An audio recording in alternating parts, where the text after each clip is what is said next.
النبي صلى الله تعالى عليه وسلم في حديث رواه ابن عمر رضي الله تعالى عنهما أخرجه البخاري بسنده إلى ابن عمر رضي الله تعالى عنهما بني الإسلام على 5 شهادة أن لا إله إلا الله شهادة أن لا إله إلا الله وأن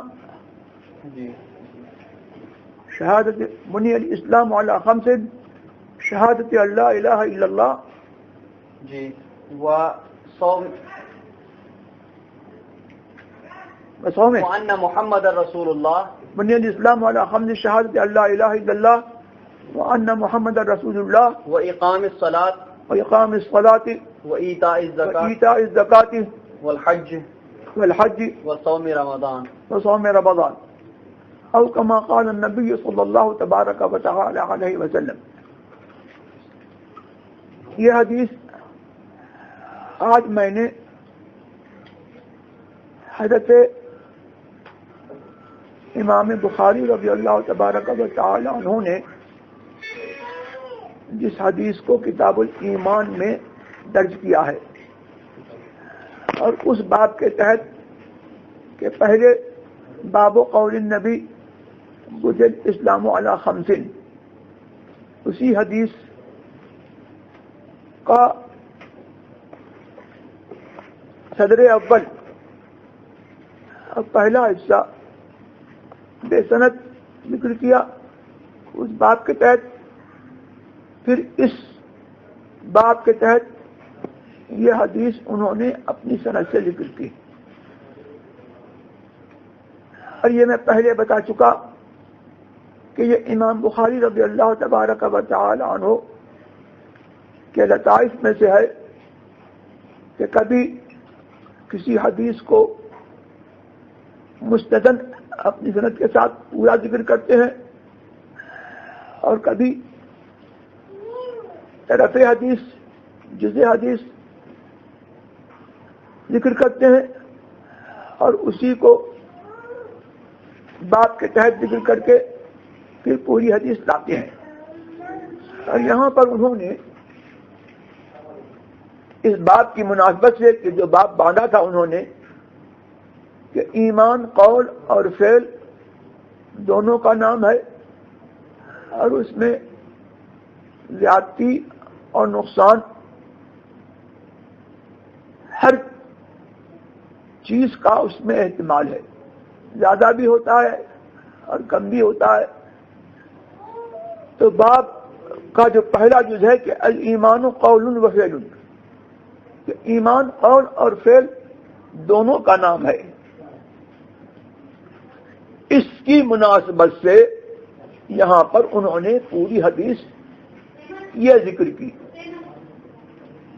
اب یہاں پر امام بخاری رضی اللہ تبارک و تعالی عنہ نے باب تو وہ باندھا کتاب الایمان اور حدیث لائے بنی الاسلام یہ بتانے کے لیے کہ ایمان جیسے تصدیق پر اس کا اطلاق ہوتا ہے ویسے ہی ایمان کا اطلاق افعال پر بھی ہوتا ہے. جیسے ایمان قول کا نام ہے ویسے ہی فعل کا نام ہے. اور یہ کہ ایمان اور اسلام دونوں مترادف ہے اور قرآن کریم میں اس کی سند موجود ہے. قال فما خطبكم ایها المرسلون, حضرت لوط علی نبینا وعلیہ الصلوۃ والتسلیم کے پاس فرشتے بھیجے گئے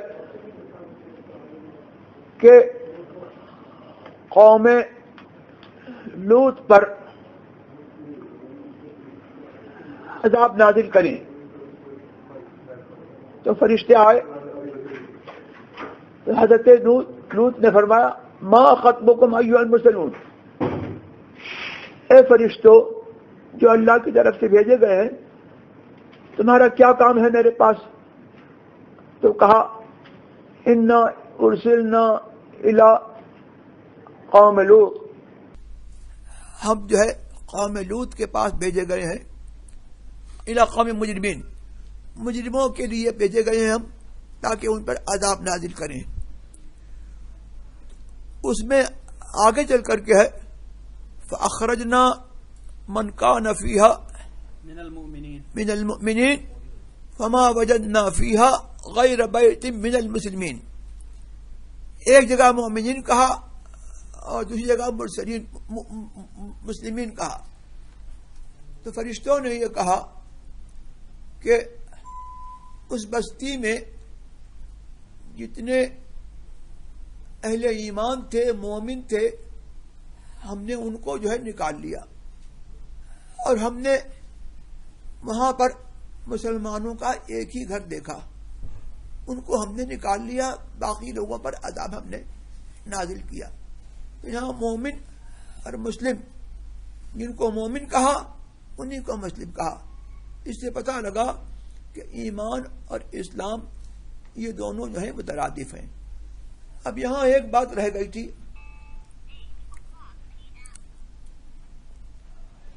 وہ امام بخاری رضی اللہ تبارک و تعالی عنہ نے اپنے دعوے کی سند میں اب جو باب باندھا تھا اس کی مناسبت سے چند آیات ذکر کی تھیں. ان میں جو پہلے آیات ذکر کی وہ باب کی مناسبت اس میں ظاہر ہے کہ اس میں زیادتی کا تصریح ہے. زادہم ہدا زدناہم ہدا، اس طریقے کی بات کا کہ اللہ نے ان کی ہدایت کو زیادہ کیا. ہدایت سے مراد ایمان، ہم نے ان کی ہدایت کو زیادہ کیا، اس سے مراد ایمان ہے. اور بعض آیات میں زیادتی کی تصریح نہیں ہے، جیسے کچھ آیات کل گزری ان کی تفسیر کر دی گئی. اب ایک آیت اور باقی رہ گئی، وہ یہ ہے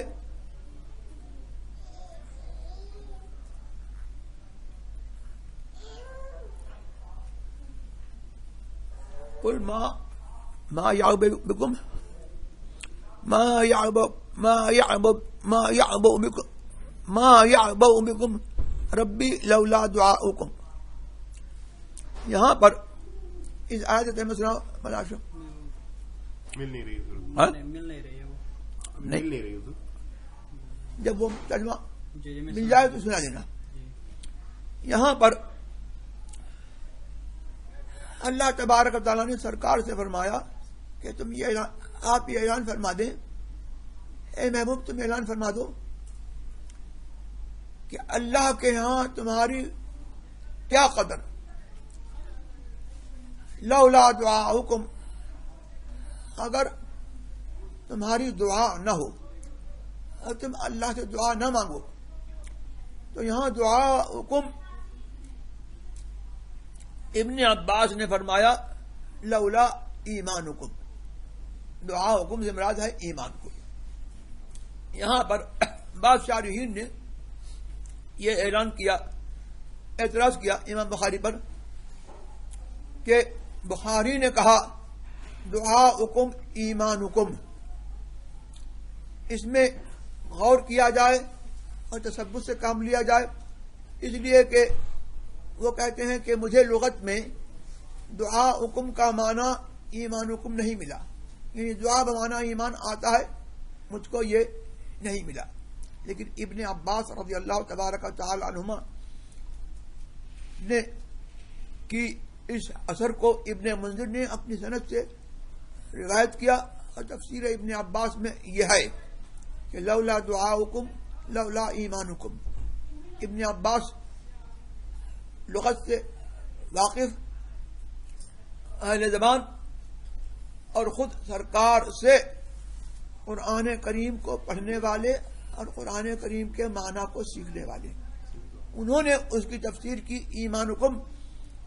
تو اس سے لغت کی سند مل گئی. اور دوسری بات یہ ہے کہ یہی معلوم ہو گیا کہ بخاری نے جو ایمانکم معنی بتایا ہے یہ ابن عباس کی تفسیر ہے، اور جو ابن عباس کی تفسیر ہے وہ ان کی اپنی تفسیر نہیں ہے، بلکہ بظاہر وہ حدیث موقوف ہے، صحابی سے جو حدیث مروی ہوتی ہے وہ حدیث موقوف کہلاتی ہے، لیکن یہ چونکہ سرکار کے صحابی ہیں اور سرکار سے قرآن پڑھا تو یہ اس پر محمول ہے کہ یہ سرکار کا ارشاد ہے، سرکار نے یہ فرمایا، یعنی یہ حدیث موقوف حدیث مرفوع کے حکم میں ہے، اور حدیث مرفوع وہ ہے جو حضور سرور عالم صلی اللہ تبارک و تعالی علیہ وسلم نے اپنی زبان مبارک سے فرمائی ہو۔ تو اگرچہ یہ ابن عباس کا قول ہے لیکن یہ حقیقتاً سرکار کا قول ہے۔ اب لغت کے اعتبار سے بھی جو ہے یہ اس کی توجیہ ہو سکتی ہے کہ کبھی ایسا ہوتا ہے کہ سبب بول مراد ہوتا ہے، سبب بولتے ہیں، اور مراد ہوتا ہے مسبب، کہ اس سے جو ناشی ہو اس کو مراد لے لیتے ہیں۔ اب یہاں پر جو ہے دعاؤکم، یہ دعا جو ہے اس کی اصل کیا ہے، اس کا منشا کیا ہے، یہ کہاں سے ناشی ہوتی ہے؟ جب آدمی کے دل میں رغبت ہوگی اور معرفت ہوگی اور اللہ پر ایمان رکھے گا جبھی دعا کرے گا۔ تو یہاں پر مطلب مجازن جو ہے دعا حکم سے مراد جو ہے وہ ایمان حکم مراد دے دیا، اس لیے کہ ایمان جو ہے وہ دعا کا سبب ہے، تو ایمان کو دعا پر وہاں پر اطلاق کر دیا۔ یہ باب کی مناسبت یہاں پر ہوئی کہ ایمان جیسے قول کا نام ہے ویسے ہی فعل کا نام ہے، تصدیق کا بھی نام ایمان ہے، اور تصدیق کے علاوہ جو ہے دوسرے اقوال، اذکار اور آدمی کے افعال، ان کا نام بھی جو ہے وہ ایمان ہے۔ یہ اس کی جو ہے وہ ہو گئی۔ چلیے اب یہاں پر یہ سند جو ہے ایسے ہے، حدثنا عبید اللہ قال، سند بولو پڑھو جی،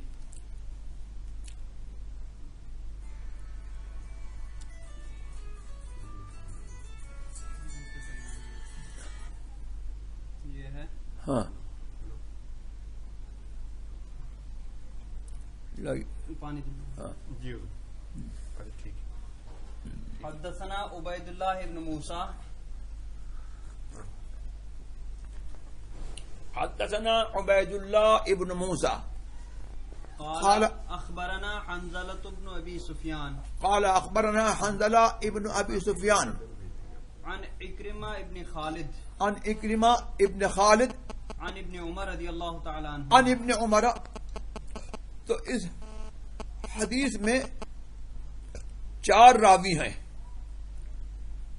اصل مخرج حدیث کا جو منتہائی سند ہے وہ ابن عمر ہیں رضی اللہ تبارک و تعالی عنہما، ان سے روایت کیا اکرمہ ابن خالد نے، ان سے روایت کیا حنظلہ ابن ابی سفیان نے، ان سے روایت کیا عبید اللہ ابن موسیٰ نے، اور یہ پوری کی پوری سند جو ہے یہ سب کے سب مکی ہیں سوائے عبید اللہ ابن موسیٰ کے کہ یہ کوفی ہیں، اور عبید اللہ ابن موسیٰ ابن بازان ان کا لقب یہ ہے، اور دوسرے ہیں حنظلہ ابن ابی سفیان، اور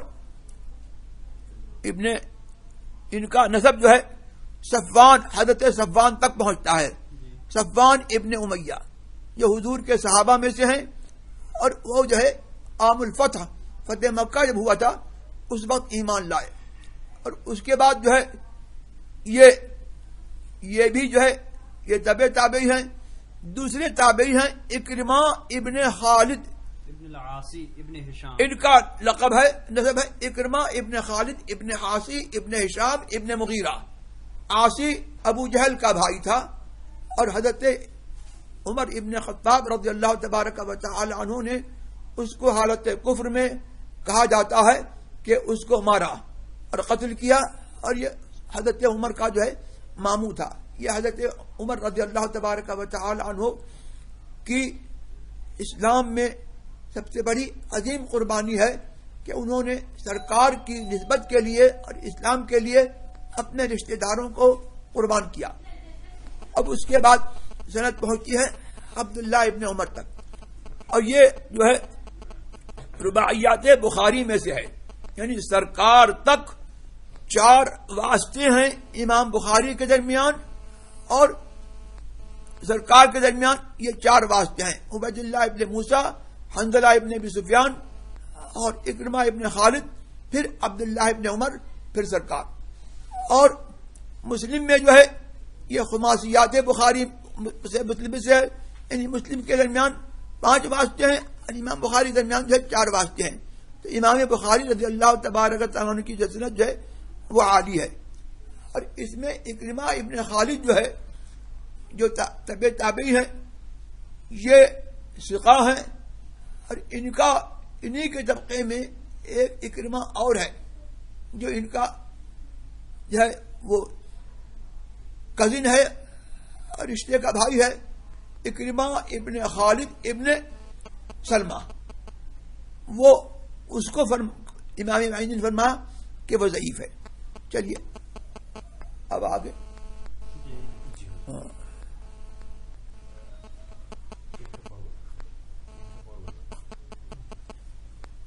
اب یہاں پر امام بخاری نے اس حدیث کو اس باب کے تحت رکھا. باب باندھا کتاب الایمان، اور حدیث ذکر کر رہے ہیں بنی الاسلام. بظاہر جو ہے یہ حدیث باب سے الگ معلوم ہوتی ہے، لیکن اس سے پتہ لگا کہ امام بخاری رضی اللہ تبارک و تعالی عنہ یہ فرمانا چاہ رہے ہیں کہ ایمان اور اسلام دونوں مترادف ہیں، اور جس طرح سے اسلام جو ہے وہ تصدیق بالقلب، اقرار باللسان اور عمل بالارکان پر بولا جاتا ہے، ایسے ہی ایمان کا اطلاق بھی جو ہے تصدیق بالقلب، قول، فعل سب پر آتا ہے. اس لیے یہاں پر جو ہے یہ حدیث لے کر کے آئے. اب یہ حدیث جو ہے بظاہر یہ حدیث خوارج کے لیے اور معتزلہ کے لیے سند معلوم ہوتی ہے. خوارج اور معتزلہ کا مذہب میں کل بتا چکا کہ ان کا مذہب یہ ہے کہ مرتکب کبیرہ جو ہے مسلمان نہیں ہے، بلکہ معتزلہ کہتے ہیں کہ وہ منزلہ بین المنزلتین ہے، یعنی نہ مسلمان نہ کافر، بیچ میں لٹکا ہوا. اور خوارج کہتے ہیں کہ مرتکب کبیرہ جو ہے وہ کافر ہے. یہ حدیث ان کے لیے سند معلوم ہوتی ہے کہ اس میں فرمایا گیا بنی الاسلام، اسلام کی بنیاد 5 چیزوں پر ہے. پہلی کیا ہے؟ شہادت اللہ الہ الا اللہ، اس بات کی گواہی دو کہ اللہ کے سوا کوئی معبود نہیں، وَأَنَّ مُحَمَّدَ رَسُولُ اللَّهِ، اور دوسری بات یہ ہے کہ محمد صلی اللہ تبارک و تعالی اللہ تبارک و تعالی کے رسول ہیں. یعنی تنہا لا الہ الا اللہ کہنا کافی نہیں ہے، سرکار تشریف لے آئے. لہذا اب جو لوگ اصل توحید پر باقی تھے ان سے بھی صرف لا الہ الا اللہ قبول نہیں کیا جائے گا جب تک محمد الرسول اللہ نہ کہیں. محمد الرسول اللہ کہیں گے تو اللہ والے ہوں گے، محمد الرسول اللہ کہیں گے تو توحید والے ہوں گے، محمد الرسول اللہ کہیں گے تو ایمان والے ہوں گے، اور محمد رسول اللہ نہیں کہیں گے تو ان کا لا الہ الا اللہ یہ کلمہ توحید جو ہے ان کا جو ہے پڑھنا جو ہے ان کے کام نہیں آئے گا. یہ جو ہے توحید رحمانی جو ہے وہ کیا ہے کہ اللہ تبارک و تعالی کو مان، اور اللہ نے اپنا جو رسول بھیجا ہے اس کو بھی مان. یہ ہے توحید رحمانی. اور توحید شیطانی کیا ہے؟ توحید شیطانی یہ ہے کہ اللہ کو تو مانتا ہے، شیطان نے جو ہے غیر اللہ کی پرستش نہیں کی، بس نہیں پوجے، اس نے جو ہے شرک نہیں کیا. اللہ کو تو مانتا تھا، وہ موحد تھا، لیکن اس سے کہا گیا ان کو مانو، ان کا نور جن کی پیشانی میں جو ہے ان کا نور ہے ان کو سجدہ کرو. بولا اسجد لمن خلقت الطین، میں اس کو سجدہ کروں جس کو تو نے جو ہے مٹی سے پیدا کیا ہے. تو اکڑ گیا تو ادھر ان سے گیا تو خدا سے گیا. ان سے گیا تو خدا سے گیا. تو محمد الرسول اللہ جو ہے یہ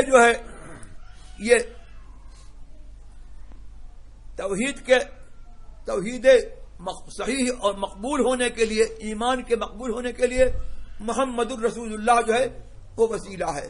محمد الرسول اللہ ذکر کا وسیلہ ہے، عبادت کا وسیلہ ہے، اور محمد الرسول اللہ صلی اللہ تبارک و تعالی ایمان کا وسیلہ ہے. اگر یہ کہو گے تو مومن ہوگے، اور یہ نہیں کہو گے تو مومن نہیں ہوگے.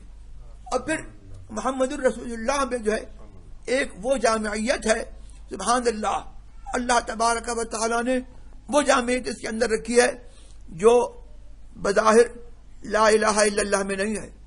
اللہ کے سوا کوئی معبود نہیں. کیا اتنا کہنے سے مسلمان ہو جائے گا؟ بولو نہیں. اور کہا محمد الرسول اللہ، محمد اللہ کے رسول ہیں صلی اللہ تعالی علیہ وسلم. اب بولو دونوں جز آ گئے کہ نہیں آ گئے؟ آ گئے. ہاں، اللہ کی وحدانیت بھی آ گئی، اس لیے کہ اللہ جو ہے وہ عالم ہے اس ذات مستجمع صفات کمال کا جو الہ برحق ہے، اس کا ہم زر، اس کا ہم پلہ اور اس کا ہم نام کوئی ہے ہی نہیں. اللہ نام کا، خدا نام کا کوئی دوسرا نہیں ہے، اللہ ایک ہی ہے. اب کہا محمد الرسول اللہ، کافر نے کہا محمد الرسول اللہ تو مسلمان ہو جائے گا. خالی لا الہ الا اللہ کہے گا تو مسلمان نہیں ہوگا. تو پتہ یہ لگا کہ توحید ایمانی جو ہے وہ کس کا حصہ ہے؟ اہل سنت والجماعت کا حصہ ہے. ہمارا حصہ ہے، اس میں کسی اور کا حصہ نہیں ہے. اس لیے کہ محمد الرسول اللہ جو ہے پڑھنا جو ہے صرف زبان سے پڑھنا نہیں، بلکہ محمد الرسول اللہ سے جو ثابت ہوتا ہے، اذا ثبت الشیء ثبت بجمیع لوازمہ، جب شے ثابت ہوتی ہے تو پورے لوازم کو لے کر کے ثابت ہوتی ہے. محمد الرسول اللہ بتا رہا ہے کہ محمد اللہ کے رسول ہیں، ان کے پاس اللہ کی رسالت ہے. ان کے پاس جو ہے اللہ تبارک و تعالیٰ کی رسالت ہے. جب اس رسالت پر ایمان لاؤ گے اور ان کے اختیارات پر ایمان لاؤ گے اور ان کو اللہ تبارک و تعالیٰ کی طرف سے جو ہے یہ جانو گے کہ اللہ نے جو ہے ان کو علوم کے خزانے عطا کیے ہیں، اور اللہ نے جو ہے ان کو علم غیب کا جو ہے وہ مصدر اور منبع بنایا ہے تمام مخلوق کے لیے، جو ہے جب جو ہے ایمان والے ہو گئے، ورنہ جو ہے ایمان والے نہیں ہو سکتے. یہ جو ہے یہ توحید جو ہے یہ توحید ایمانی وہ کس کا نصیب ہے؟ ہم اہل سنت والجماعت کا نصیب ہے. چلیے ہاں. اور کلمے سے کیا پتہ لگا؟ محمد الرسول اللہ کلمہ بتا رہا ہے کہ محمد اللہ تبارک و تعالی کی بارگاہ میں جو ہے محمد ڈائریکٹ ہیں، بے واسطہ، بلا واسطہ دربار الہی میں محمد الرسول اللہ صلی اللہ علیہ وسلم کی پہنچ ہے. ان کے علاوہ جو ہے دوسروں کی پہنچ جو ہے دربار الہی میں بے واسطہ ہے نہیں. جو پہنچے گا ان کے واسطے سے پہنچے گا. سبحان اللہ سبحان اللہ. جو پہنچے گا ان کے واسطے پہنچے گا، اور جس کو جو ملے گا ان کے واسطے سے ملے گا. اس لیے کہ رسول کون ہے؟ رسول کو اب کہہ دیا رسول، اور پھر کہتا ہے کہ کچھ دے نہیں سکتے. رسول بھی مانتا ہے اور کہتا ہے کہ غیب خدا جانے، رسول کو کیا خبر. اور رسول بھی کہتا ہے کہ ہم جیسے ہیں. تو یہ تو جو ہے یہ بات نہیں چلے گی. جب رسول کہا تو رسول کو پہلے سمجھو کہ رسول کون ہوتا ہے. رسول اور نبی جو ہے یہ رسول اور نبی کا جو ہے منصب جو ہے وہ ایک برابر ہے. جو رسول ہے وہ نبی ہے، اور نبی کون ہے؟ جو اللہ تبارک و تعالیٰ کی طرف سے جو ہے غیب کی خبر دینے والا ہو اور بتانے والا ہو اور جاننے والا ہو. اور نبی اور رسول وہ ہے جس کو اللہ تبارک و تعالیٰ نے سارے عالم کے لیے جو ہے اپنا سفیر مقرر کیا ہے. مفردات راغب میں فرمایا کہ النبوۃ عبارت عن السفارہ بین اللہ و بین یہ عبارت ہے کیسے کہ جو نبی ہوتا ہے وہ اللہ کا سفیر ہوتا ہے اس کے درمیان اور مخلوق کے درمیان. تو مخلوق جو ہے اپنے معاملات جو ہے وہ اس سفیر کے بغیر جو ہے اللہ تبارک و تعالی سے اپنے معاملات کو، اپنے کنیکشن کو، اپنے جو ہے کانٹیکٹس کو اور اپنے جو ہے جو معاملات ہیں وہ ان کے بغیر جو ہے وہ قائم رکھ ہی نہیں سکتی. اللہ سے جو ملے گا ان کے واسطے سے ملے گا، اور تمہاری جو دعا قبول ہوگی اور تم جو پہنچو گے ان کے واسطے سے پہنچو گے. اور پھر اللہ نے فرمایا رسول اللہ. کوئی قید لگائی اللہ نے؟ کس زمانے کے رسول؟ کس کے رسول؟ ایبسولوٹ ہے، کوئی کنڈیشن نہیں ہے. کس کے رسول؟ کس زمانے کے رسول؟ معلوم ہوا ہر زمانے کے رسول. اور کس کے رسول؟ معلوم ہوا کہ سب کے رسول، رسولوں کے رسول، جنوں کے رسول، فرشتوں کے رسول، اور اللہ کے سوا جو کچھ ہے اس کے رسول، سب کے رسول. اور ایسے رسول کہ اگلے آئے وہ اپنے اپنے زمانے کے رسول بن کر کے آئے. اور یہ ایسے رسول ہیں کہ ان کی رسالت جو ہے جیسے یہ مدینہ شریف میں چلتے پھرتے تھے جب ان کی رسالت تھی، آج قبر میں ہے جو ان کی رسالت باقی ہے. اب کوئی نیا نبی رسول نہیں آ سکتا، کوئی نیا نبی رسول جو ہے نہیں آ سکتا. رسالت ہے وہ انہی کی باقی ہے. اور یہ ایسے رسول ہیں سبحان اللہ، اللہ اکبر، کہ یہ زندگی کے رسول ہیں، زندگی کے رسول ہیں، اور یہ امداد کے رسول ہیں، ایجاد کے رسول ہیں، اللہ کے فیض کے رسول ہیں، اللہ کی نعمتوں کے رسول ہیں، اور اللہ تبارک و تعالی کی دعوت کے رسول ہیں.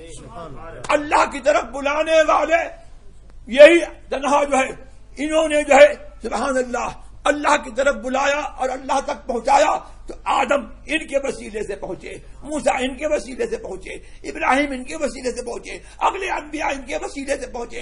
اور ان کا معاملہ یہ ہے کہ اللہ تبارک و تعالیٰ نے اگلوں کو نبوت دی تو اس شرط پر دی کہ ان پر ایمان لاؤ تو تم رسول ہو. میں نہیں کہتا ہوں، قرآن کہتا ہے وَإِذَا أَخَذَ اللَّهُ مِيثَاقَ النَّبِيِّينَ لَمَا آتَيْتُكُم مِّن كِتَابٍ وَحِكْمَةٍ ثُمَّ جَاءَكُمْ رَسُولٌ مُّصَدِّقٌ لِّمَا مَعَكُمْ لَتُؤْمِنُنَّ بِهِ وَلَتَنصُرُنَّهُ قَالَ أَقْرَرْتُمْ قَالُوا أَقْرَرْنَا قَالَ فَاشْهَدُوا وَأَنَا مَعَكُم مِّنَ قَالَ أَقْرَرْتُمْ وَأَخَذْتُمْ عَلَىٰ ذَٰلِكُمْ إِصْرِي قَالُوا أَقْرَرْنَا قَالَ فَاشْهَدُوا وَأَنَا مَعَكُم مِّنَ الشَّاهِدِينَ. اے محبوب تم یاد کرو، یہ کسے کہا جاتا ہے یاد کرو؟ جو موجود ہوتا ہے. ارے جو موجود ہوتا ہے کسی واقعے پر تو اس سے کہا جاتا ہے یاد کرو. تو بتایا جا رہا ہے اس تیور سے کہ یاد کرو جب نبیوں کی محفل جو ہے، نبیوں کی محفل جو ہے سجائی گئی تھی، اور اس محفل کے جو ہے میرے مجلس محمد رسول اللہ، اس محفل کے جو ہے میر تم تھے، اور اللہ تبارک و تعالی جو ہے اس محفل میں جو ہے، اس محفل میں اللہ تبارک جو ہے جلوہ گر تھا، اور محفل میں ہے کہ صدر مجلس جو ہے تم تھے. ہم نے جو ہے نبیوں سے جو ہے ایک وعدہ لیا تھا، وہ کیا تھا؟ لما آتیتکم من کتاب و حکمہ، جو کتاب تم کو دوں میں اور جو حکمت تم کو دوں میں. پھر وہ رسول تشریف لے آئے جو تمہاری نبوت کی، تمہاری کتابوں کی تصدیق کرتا ہو. لا تؤمنون بہ، ضرور ان پر ایمان لاؤ گے. ولا تنصرن، اور ضرور کی مدد کرو گے. قال اقررتم، کہا کہ عالم جسمانی میں آ جائیں تو تم کو تو ایمان لانا پڑے گا ہی، ابھی سے ایمان لاؤ. کہا قال اقررتم، کیا ایمان لاتے ہو، اقرار کرتے ہو؟ قالوا اقررنا، سب نے کہا کہ وہ اللہ کے رسول ہیں، سب نے اقرار کیا. قال فاشهدوا وانا معكم من الشاهدين، کہا کہ اب گواہ ہو جاؤ، وانا معكم من الشاهدين، اور میں تم سب کے ساتھ جو ہے گواہوں میں سے ہوں. فمن تولى بعد ذلك فاولئك هم الفاسقون، یہ نبیوں سے کہا جا رہا ہے کہ اس عہد کے بعد جو ہے جو پھر جائے وہی بے حکم ہے. تو ان سے جو ہے بے حکمی ہو سکتی ہے؟ نبیوں سے جو ہے پھر نہ ہو سکتا ہے؟ نہیں. یہ جو ہے نبیوں سے کہا جا رہا ہے، لیکن یہ سنایا جا رہا ہے نبیوں کی امتوں کو اور محمد الرسول اللہ کی امت دعوت کو سب کو سنایا جا رہا ہے کہ جب نبیوں سے یہ کہا جا سکتا ہے تو وہابی کس کھیت کی مولی ہے؟ لہذا جو ہے کہا کہ اب جب جو نبی ہوتا اپنے جو ہے امت سے جو ہے یہ عہد لیتا کہ نبی آخر الزمان تشریف لانے والا ہے، وہ ایمان کو تشریف لے آئے، ہمارے زمانے میں لے آئے، تشریف لے آئے تو اس پر ایمان لانا، اس طریقے سے جو ہے وہ ہوتا رہا۔ تو نبیوں کو نبوت جو ہے ان کے جو ہے طفیل ملی۔ اس کا مطلب کیا ہوا کہ یہ نبی الانبیاء ہے، اس لیے اللہ نے کہا محمد الرسول اللہ۔ کلمہ ایک ہے، کلمہ ایک ہے، ہمارا کلمہ بھی محمد الرسول اللہ، آدم کا کلمہ بھی محمد الرسول اللہ، موسیٰ کا کلمہ بھی محمد الرسول اللہ، اگلی امتوں کا کلمہ بھی محمد الرسول اللہ۔ تو یہاں پر معلوم یہ ہوا کہ سب کا خدا ایک اور سب کا رسول ایک۔ انبیاء سے کروں عرض کیوں صاحب، کیا نبی ہے تمہارا ہمارا نبی؟ اب جواب دے رہے ہیں الحج کہ جیسے سب کا خدا ایک ہے ویسے ہی ان کا ان کا تمہارا ہمارا نبی۔ تو یہاں پر یہ ہے کہ لا الہ الا اللہ محمد الرسول اللہ، سب سے بڑی چیز یہ ہے کہ ان پر ایمان لاؤ، ان کی تعظیم کرو، ان کی رسالت کا اقرار کرو، اور جو ضروریات دین یہ لے کر کے آئے ان سب پر ایمان لاؤ گے تب اللہ والے کہلاؤ گے۔ اس کے بعد مرتبہ ہے وَإِقَامِ الصَّلَاةِ، اب نماز قائم کرو، وَإِيتَاءِ الزَّكَاةِ، اور زکوٰۃ دو، اس کے بعد جو ہے والحج، اور حج کرو، وصوم رمضان، اور اس کے بعد جو ہے رمضان کا روزہ رکھو۔ یہاں پر امام بخاری رضی اللہ تبارک و تعالی انہوں نے حج کو مقدم کیا، اور یہ کاہے کے لیے ہے کہ حج جو ہے وہ عبادت مرکبہ ہے، مالی اور بدنی۔ جس طرح سے جو ہے نماز جو ہے صرف بدنی عبادت ہے، زکوٰۃ مالی عبادت ہے، حج جو ہے مالی اور بدنی دونوں عبادتوں کا نام ہے۔ اس لیے جو ہے حج اس کے اوپر فرض ہے جس کے اوپر جو ہے جس کے پاس سواری اور زاد اور راحلہ، سواری اور حج میں خرچ کرنے کے لیے رہنے کے لیے جو سامان ہو اتنے سامان کا مالک ہو، اور لوٹنے تک جو ہے اپنے اہل و عیال کے نفقے کا مالک ہو، اس پر جو ہے حج فرض ہے۔ للہ علی الناس حج البیت من استطاع الیہ سبیلا، لوگوں پر اللہ تبارک و تعالی کے لیے حج البیت ہے کہ بیت اللہ کا حج کریں، اس پر جو اس وہاں تک چلنے کی جو ہے جا کر کے سواری وغیرہ کے ذریعے سے جو وہاں تک چل کے جانے کی استطاعت رکھتا ہو اس پر فرض ہے۔ تو یہاں پر جو ہے یہ مفرد ہے اور یہ مرکب ہے۔ مفرد کا درجہ جو ہے وہ پہلے ہے اور مرکب بعد میں ہے، لہذا حج کو اس لیے ذکر کیا اور رمضان پر مقدم کیا اس لیے کہ حج کے معاملے میں اہتمام شرع کا اور وعیدیں جو ہیں حدیث میں جو ہے وہ زیادہ آئی ہیں، تو حج کی اہمیت جو ہے وہ روزے سے زیادہ ہے، اس لیے حج کی تاکید آئی۔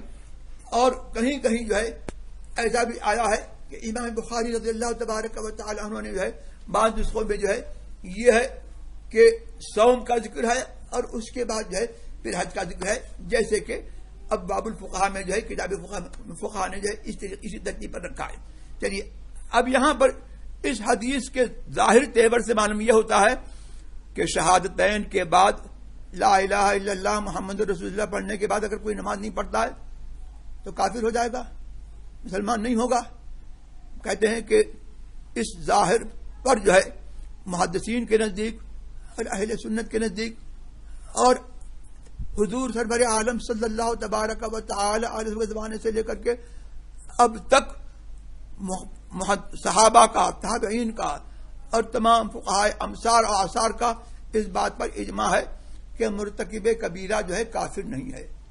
اب جو بے نمازی کو قتل کیا جائے گا امام شافعی کے نزدیک یا امام احمد کے نزدیک تو کہتے ہیں کہ وہ حدن قتل کیا جائے گا، کفر کے اعتبار سے نہیں بلکہ حدن جو ہے وہ قتل کیا جائے گا، جیسے کہ بعض گناہوں کے مرتکب کی حد جو ہے وہ قتل ہے، اگر معاذ اللہ کوئی زنا کرے تو اس کی حد جو ہے وہ رجم ہے، یا اگر کسی کو کوئی قتل کر دے تو اس کی حد جو ہے قتل ہے، اسی طور پر جو ہے اس کو حداً قتل کیا جائے گا. تو اس پر جو ہے اجماع ہے کہ مرتکب کبیرہ جو ہے وہ کافر نہیں ہے. اس سے پتہ یہ لگا کہ حدیث کو سمجھنا اور حدیث کی فہم، کتاب اللہ کی فہم اور حضور سرور عالم صلی اللہ تبارک و تعالی کے حدیث کی فہم جو ہے یہ ہر شخص کا کام نہیں ہے کہ حدیث کے الفاظ کو دیکھ کر کے جو ہے اور اس کے ظاہری معنی پر جو ہے عمل کر کے جو ہے وہ حدیث کو لے چلے اور حدیث پر عمل کرے، بلکہ اللہ تبارک و تعالی نے اس کے لیے جو ہے کچھ لوگ مقرر فرمائے ہیں.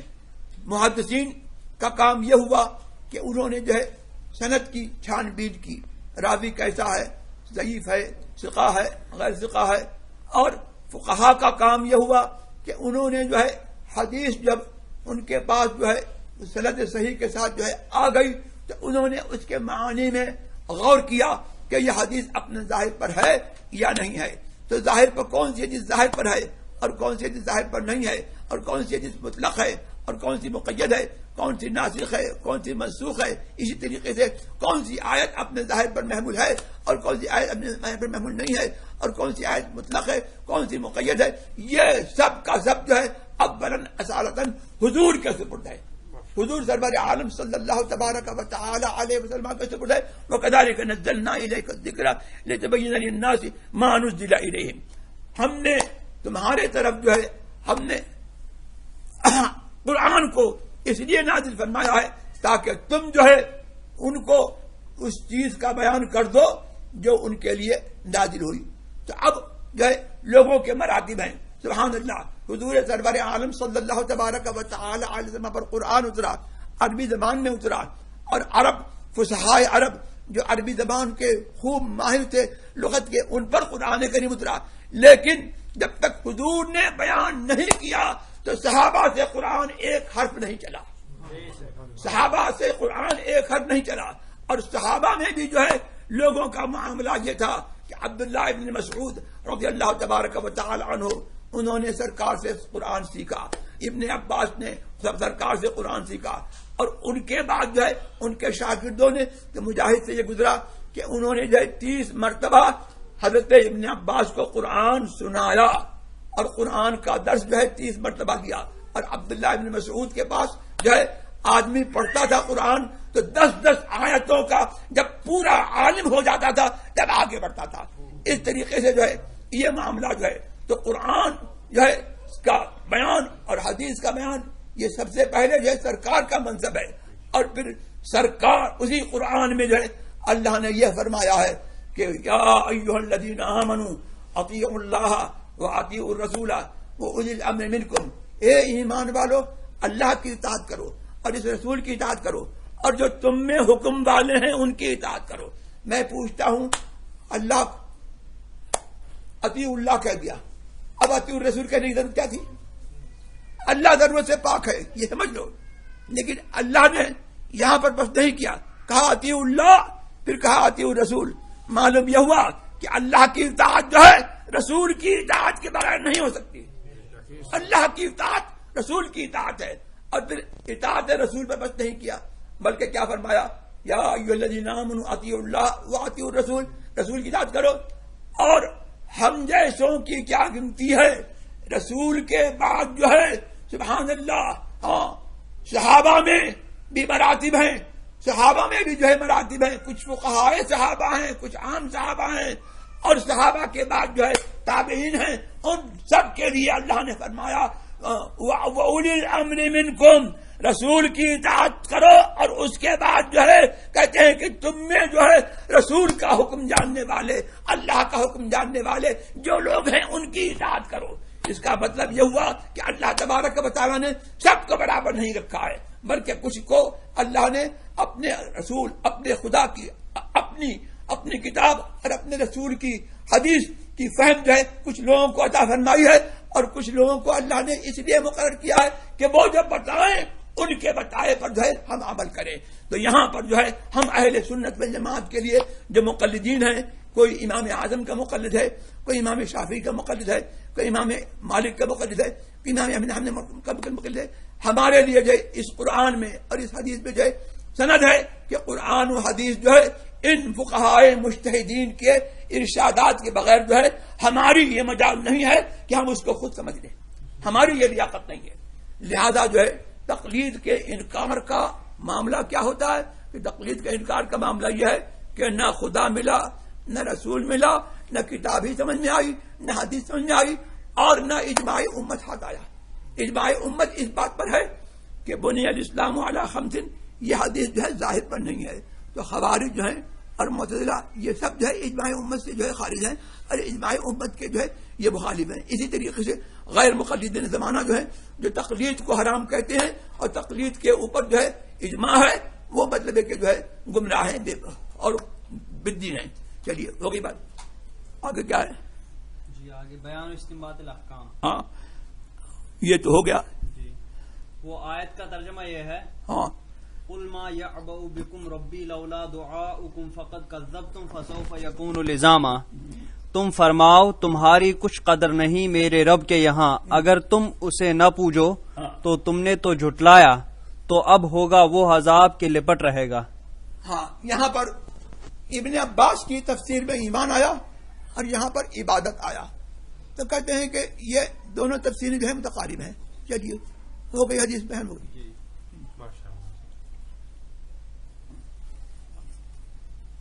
اللهم صل على سيدنا مولانا محمد نافذ الابدان شفائها وطب القلوب دوائها والابصار ويا علي صاحب الكائنات من غوث العظم الافخم الهمام حزبه بارك وسلم صلاة تنجينا بها من جميع الاهوال والافات وتقضي لنا بها جميع الحاجات وتطهرنا بها من جميع السيئات وترفعنا بها عندك على الدرجات وتبلغنا بها اقصى الغايات من جميع الخيرات في الحياة وبعد الموت انك على كل شيء قدير. سبحان ربك رب العزة عما يصفون وسلام على المرسلين الحمد لله رب العالمين. حضور یہ امام شافعی رضی اللہ عنہ نزدیک حد ہے، قتل کی حد ہے، یہ کبھی کسی پہ جاری ہوئی حضور؟ ہاں یہ کبھی کسی پہ جاری ہوئی؟ اب اپنے اپنے زمانے میں لوگوں نے جاری کی ہوگی. جیسے یہ ہے کہ ہمارے یہاں ہے کہ اگر کسی کو دیکھے روزے کی حالت میں کھلے عام جو ہے وہ کھاتا پیتا ہے تو اس کو حکم سلطان اسلام کو اس کو قتل کرے. اچھا تو یہ کفر کے اعتبار سے نہیں ہے بلکہ یہ حد کے اعتبار سے ہے. یہ جیسے 1000 کو اگر کچھ لوگ جو ہے مل کر کے چھوڑ دیں ان سے مطلب ہے کہ جو قتال واجب ہے. اور حضور یہ جو مطلب ہے کہ حد رکھی گئی، کوئی ایک نماز قضا کر دے جان بوجھ پر، اس پر ہے یا دائمی؟ مطلب کیا اس کے اب یہ تفسیر تو میں نے نہیں پڑھی ہے، لیکن یہ کہ جس امام کے نزدیک ثابت ہو گیا کہ تارک الصلاۃ ہے تو اس کو مطلب کہ جو ہے وہ قتل کرے گا. اب یہ اس کی رائے تک ہے کہ وہ ایک نماز کے ترک پر جو ہے قتل کر دے یا چند نمازوں کے ترک پر قتل کر دے.